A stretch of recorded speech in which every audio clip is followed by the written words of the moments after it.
The power grid collapsed 11 hours ago. Highways turned into parking lots 6 hours later. Your neighbor, the one who always bragged about his plan, is sitting on his front porch crying. Into a 60-pound tactical backpack he can T-lift. Police dispatch plays a recording that just says, "Good luck." Your phone's GPS is pointing at a cell tower that is now on fire. You have maybe 14 hours before the water stops flowing, and people start getting creative about where they find it. No worries. We're going to fix this using physics, spite, and the contents of your junk drawer. Most people think a bug-out bag is about gear. That is adorable. A bug-out bag is a physics problem disguised as a shopping list. It is about energy expenditure, thermal regulation, and not dying like an idiot because you brought a machete instead of a water filter. My job is to explain why. Your bug-out bag is a death sentence. Your job is to fix it before you're the cautionary tale someone uses in their own survival video. Let's begin. Mistake number 1. The weight delusion. The myth, more gear equals more prepared. If 30 pounds is good, 50 is better. And 70 means you are basically a Navy SEAL. Reality check. Your spine doesn't care about your fantasies. Every pound over 20% of your body weight turns you into a slow-moving loot crate. For people who packed smarter, you're not bugging out. You're hauling a mortgage through the apocalypse. Let's do the math that'll save your life. Average human walks 3 miles per hour on flat ground. Add 60 pounds, rough terrain, and panic. You are down to 1.5 miles per hour while burning 400 plus calories per mile. You're now a calorie furnace with a failing transmission. Meanwhile, the guy with a 25-pound pack is 6 miles ahead, hydrated, and not having a cardiac event behind a burned-out Wendy's. The fix: get a luggage scale. Weigh your pack. If it is over 35 pounds and you are not a professional pack mule, start cutting. That 3-pound camp chair, gone. The just-in-case crowbar, swap it for a 6-inch pry bar that weighs 4 ounces. That second set of clothes. You're going to smell bad anyway. Pack one set and wash them in streams. Like a medieval peasant who understands energy conservation. Here is the dark truth. Your bug-out bag should be packed like you're fleeing a crime scene, not moving into a studio apartment. Every item needs to justify its weight-to-utility ratio, like it is on trial for murder. If it doesn't provide water, fire shelter, or calories, it is cosmetic. And cosmetics don't survive collapse. Outcome: a 25-pound pack means you can move 10+ miles in a day without destroying your knees. You arrive at your destination functional, instead of crying into your tactical tomahawk, wondering why God has forsaken you. Mistake number 2. The water catastrophe. The myth: pack a bunch of water bottles.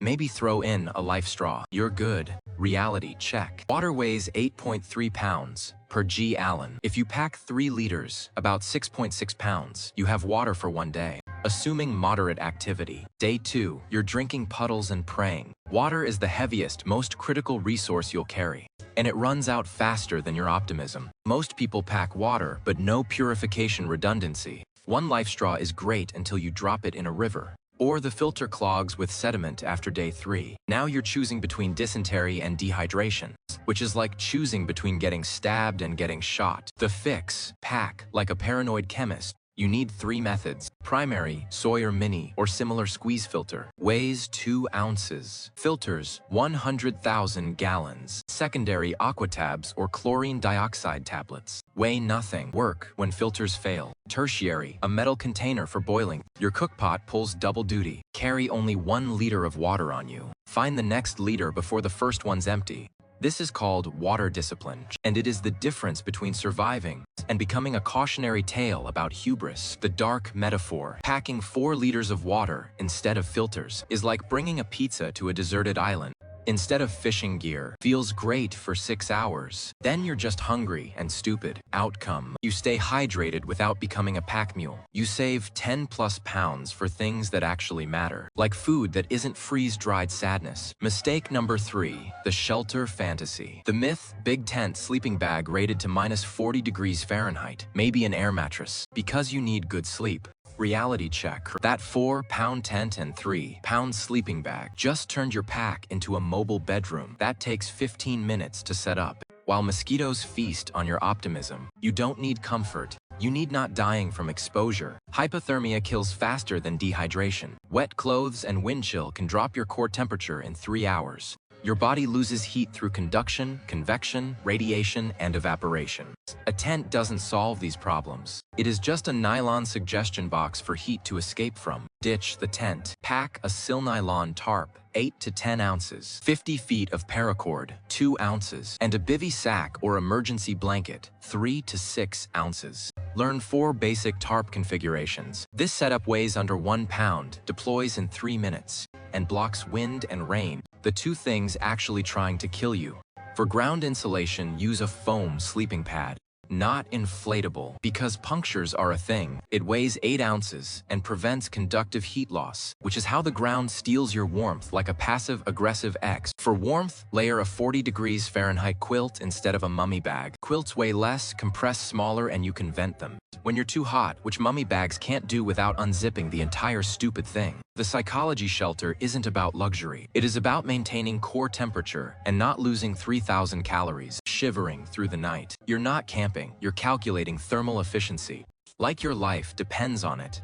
Because it does. Outcome: you shave off 4 to 6 pounds, deploy shelter faster, and don't die of exposure because you thought camping meant glamping. Mistake number 4, the food fallacy. The myth: pack a week's worth of freeze-dried meals, maybe some MREs, carb load, like you're running a marathon.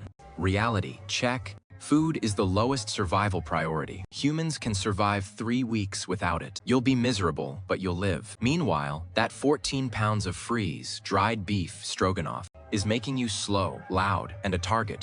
Most Bugout bags are packed for a vacation, not survival. You don't need 2,000 calories a day. You need 1,200 to 1,500 and the mental fortitude to accept hunger. Your body has fat reserves. Use them. That is what they're for. Freeze-dried meals also require water to rehydrate, which means you're now burning through your most critical resource. To eat astronaut lasagna. Brilliant. The fix: pack calorie-dense, no-cook foods. Nut butters, 200 calories per ounce. Trail mix with chocolate and dried fruit, 150 calories per ounce. Beef jerky protein plus salt. Honey packets, pure carbs, never spoils. Instant oatmeal, only if you can boil water without wasting fuel. Total food weight: 3 to 4 pounds for a week. You'll be hungry, but you'll be mobile. And mobility beats comfort when the alternative is getting caught by people who didn't read this script. The harsh truth: if you're bugging out for more than a week, food is the least of your problems. You're now in find a place to hide and forage territory, which means your bug out phase failed and you're in survival mode. Don't pack for the life you want. Pack for the life you're likely to have, which is short, dirty, and defined by how fast you can move. Outcome: you save 8 to 10 pounds and remain functional. Hunger sucks. But you know what sucks more? Being slow. Mistake number 5, the fire fiasco. The myth: pack a bunch of lighters, maybe some matches. Fire is easy. Reality check. Lighters fail when wet. Matches disintegrate. Ferro rods work but require dry tinder, which doesn't exist in rain. Fire is not easy. It is a chemistry problem that hates you. Fire serves 3 purposes: warmth, water purification, and morale. Because watching flames makes you feel like a functional human, but starting fire in wet conditions with cold hands is like trying to solve a Rubik's Cube in the dark. Most people pack igniters, but no actual tinder. The fix: pack redundancy. Primary: mini Bic lighter wrapped in duct tape for waterproofing and emergency repairs. Secondary: ferro rod with striker. Tertiary: waterproof matches in a sealed container. But here is the key: pack tinder. Cotton balls soaked in petroleum jelly. Dryer lint stuffed in a straw. Wax-coated jute twine. These weigh nothing and light in any condition. Natural tinder is cute until it is soaked and you're hypothermic. The dark metaphor: packing lighters without tinder is like bringing a hammer to build a house but forgetting the nails. Congratulations, you have a heavy paperweight. Outcome: you can start fire in rain, sleet, or existential despair. Fire equals warmth equals not dying. Simple math. Mistake number 6, the psychological warfare trap. The myth: my bug-out bag is secret. No one will know I have supplies.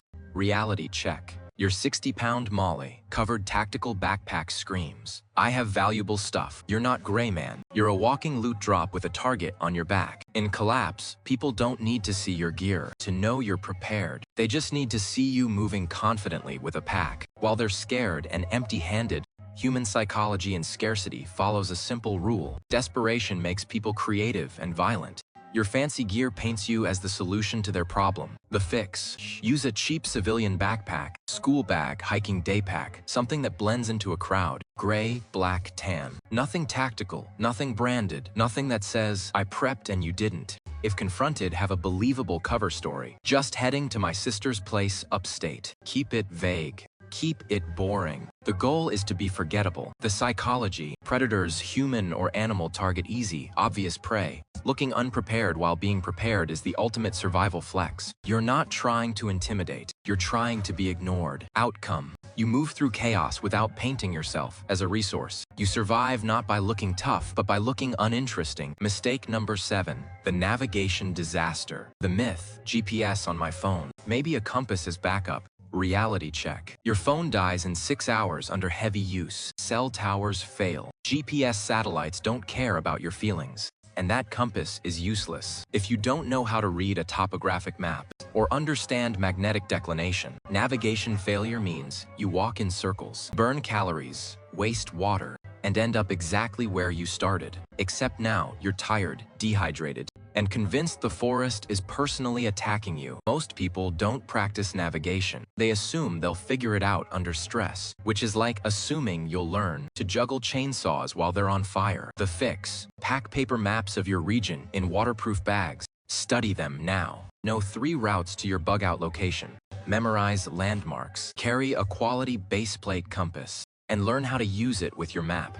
Practice triangulation. Understand terrain association, how to read the land and match it to your map without technology. Download offline maps to your phone as a tertiary option, but don't rely on it. The dark truth: every mile you walk in the wrong direction is 2 miles of wasted energy. 1 to get there, 1 to backtrack. In collapse, wasted energy equals death. Navigation isn't about where you're going. It is about not dying on the way there. Outcome: you reach your destination instead of wandering the wilderness like a confused NPC in a video game where the objective marker glitched out. The brutal reality: here is what all of this comes down to. A Bugout bag isn't about having everything. It is about having exactly enough to keep you alive while remaining mobile. Survival is a physics equation. Weight versus distance. Calories burned versus calories available.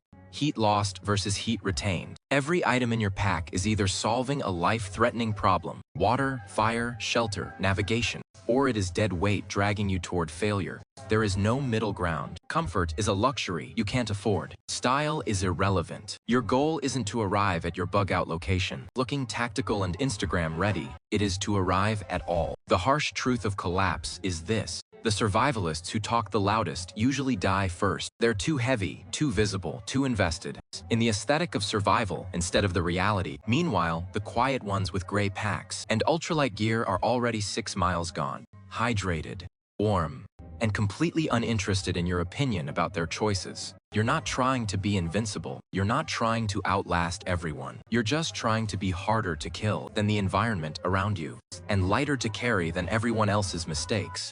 Pack smart. Move fast. Don't die like an idiot.